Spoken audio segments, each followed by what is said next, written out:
এই তুমি সেই রাফি না, যে কিনা 8 বছর আগে ধর্ষণ করার চেষ্টায় জেলে গিয়েছিলে?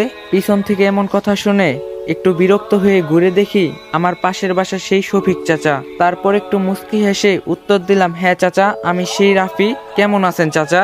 শফিক চাচা বলল, আমি কেমন আছি তা তোমার না জানলেও চলবে, আগে বলো তোমার কি অবস্থা। জেলের ভাত খেয়ে কি এই 8 বছরে কিছু শিক্ষা হলো, না আবার ওই আগের মতোই আছো?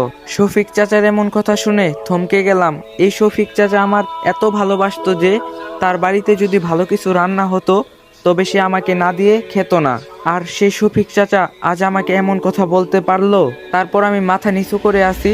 তারপর শফিক চাচা বলে উঠে, কিছু বলছো না যে, নাকি জেলে থেকে কান দুইটাতেও শুনতে পাও না? তারপর একটি দীর্ঘ নিঃশ্বাস নিয়ে বললাম, জি চাচা, ভালো আছি, আপনি কেমন আছেন? শফিক চাচা বলল, আমি তো ভালোই আছি।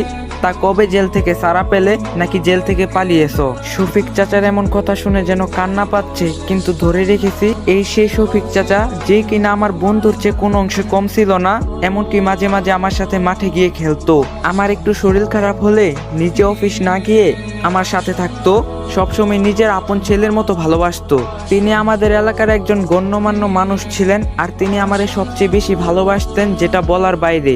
আর তিনি এই 8 বছরে এত পরিবর্তন হয়ে গেল, এক মিথ্যা মামলায় কিনা আমাকে পুরো পৃথিবীর কাছে বিশাল এক অপরাধী বানিয়ে দিল। তারপর শফিক চাচাকে বললাম, চাচি কেমন আছে? চাচির শরীর ভালো আছে তো? হ্যাঁ ভালো আছে। তা বললে না তো, কবে জেল থেকে এসেছো? কালকে দুপুরে ছাড়া পেয়েছি। ও তা ভালো, এখন অন্তত ভালো হয়ে যাও, নাকি আবার আগের মতোই ওসব করবে? রাফি নিশ্চুপ। শফিক চাচা বলল, কি কিছু বলছো না যে? রাফি বলল, শফিক চাচা, আপনার মেয়ে ইভা ভালো আছে তো? এই কথা বলার পর শফিক চাচা যেই কথা বলল তা শুনে আমি ভীষণ অবাক হয়ে যাই। তিনি বললেন, কেন, একবার নিজের মামাতো বোনের সাথে হয়নি, এবার আমার মেয়ের দিকে কুনজর দিচ্ছিস? আমি শুধু অবাক হয়ে থাকলাম, যে শফিক চাচার মেয়েকে আমি নিজের বোনের চোখে দেখি, আজ কিনা শফিক চাচা এমন কথা বলতে পারলো। আমি শুধু নীরবে সব শুনলাম, আর নিজের চোখের পানি ধরে রাখতে পারলাম না। চোখ থেকে 2 ফোঁটা পানি বের হয়ে আসলো।